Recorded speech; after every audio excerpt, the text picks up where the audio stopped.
In this video, I'm going to show you how I transformed these hideous old chairs by giving them a stunning mid-century modern makeover. I really love the shape and design of these chairs, and they're very high quality and well made. And one of my favorite parts is the fact that they also recline. But this fabric really needs to go. So everything was stapled in, and really all I had to do was take a flathead screwdriver and lift up the staples like you see that I'm doing right here. It was really simple. There was just a ton of staples, and so it took a really long time to get everything off. And then once I removed all the fabric and the cushions and all this extra foam and support, I had to remove broken staples and little pieces that didn't come out the first time around. So that took a little bit of time as well. Then I tossed those gross cushions to the curb. So next I knew that to refinish the wooden sides, I needed to take the base apart, which was really difficult because it was all kind of under this metal mechanism for the footrest. So that was a little bit tricky. But I figured it out, and a little bit later I had them taken apart and ready for me to work on the wood. I put the metal and wooden base frame to the side so that I could get started working on the sides. And the first thing I needed to do was strip off that old finish, which I usually prefer to use my heat gun while I'm doing this. I think it works really well, and it makes the least mess for the first part of stripping furniture. I've used many chemical stripping products, and it really takes about the same time either way, either method. So in my opinion, I like using the heat gun because the cleanup involves just sweeping up those dry little crumbles that you see coming off. And when you're using a chemical stripper, it's much messier. Once I was finished stripping with the heat gun, I took the sides outside and got to work sanding everything down with my orbital sander. I just carefully sanded all the flat parts with the sander, which was mostly the entire parts of the side. The only thing that I had to do by hand was in between those little wood pieces that you see on the side and a little bit in the corners. Next, I took my wood filler and filled these random little holes that were kind of all over the wooden parts of the chair sides. I don't really know what they're from or if they were put there on purpose, but there was actually quite a lot of them. So I filled those up and then sanded smooth with my 120 grit sandpaper. After that, it's time to stain.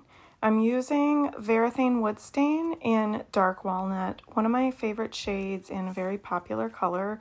A beautiful, deep, rich, dark color, and it usually makes oak wood like these chairs pop. So I opened it up, and you always want to give it a quick stir because the color really settles down to the bottom. You never want to shake, stain, or stir it really hard. You just want to give it a gentle stir to kind of make sure that everything is mixed up. Now for these chairs, I used a cloth to apply the stain because of all these little areas that I needed to get into, and I knew it would be better than using a foam applicator. So I just used an old t-shirt rag and wiped the stain on, and then I used a clean old t-shirt rag and wiped back any of the excess. And I did this over the entire piece and then up here on the top as well.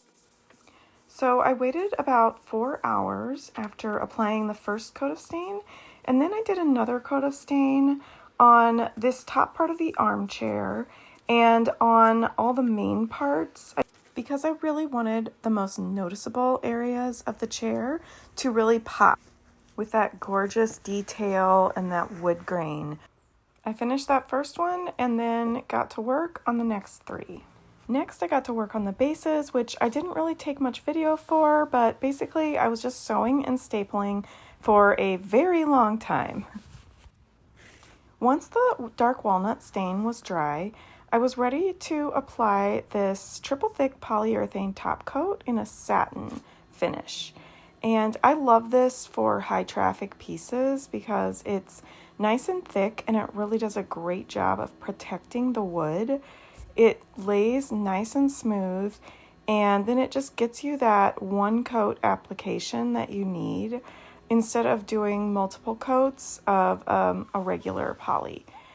I usually do this for things like chair legs and table bases, and I'll just do one coat, and then for the top I'll do two coats. So on the top of these arms I did two coats of the polyurethane.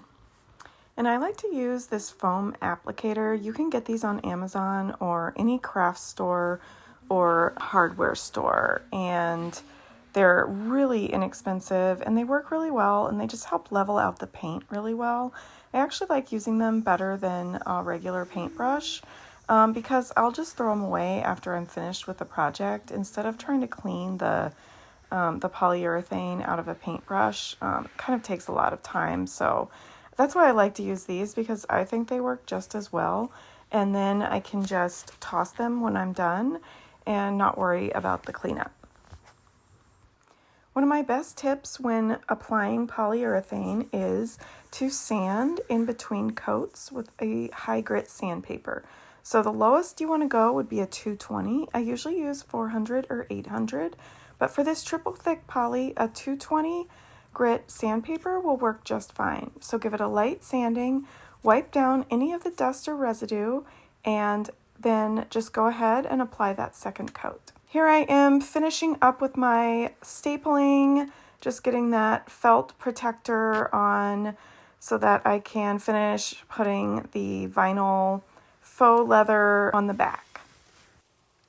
I finally finished up with all the stapling and the sewing of the cushion covers, and I put everything back together, and this is how they turned out. I just love the updated, more sleek, mid-century modern style that they turned out to be. And now this gorgeous wood grain isn't hiding under that old damaged stain anymore.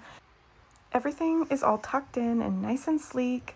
No more lumpy cushions with an outdated material. Let me know in the comments what you think of this update and where you might put these chairs if you had them in your home.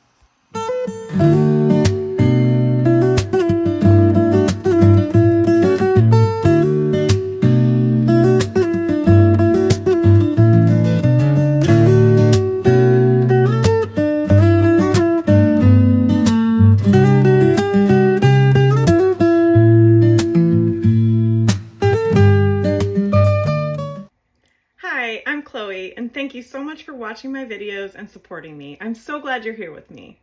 Please feel free to leave your comments or questions down below. I'd love to know your thoughts and help you out with your project. If you're trying to create the same look that I got, I've linked all the products and supplies in the description, so you can go ahead and check there for the links. Or if you're ready to take the next step and start learning how to refinish furniture on your own, I created a furniture flipping class for beginners where I'll walk you through the process of refinishing a simple piece, and I have a list of supplies of everything that you need and everything you don't, and lots of tips and tricks that I've learned on the way that will set you up for a successful first flip. So if you're ready, go ahead and check that out here. Thanks again for watching my videos, and don't forget to hit that subscribe button so that you don't miss anything. See you on the next flip.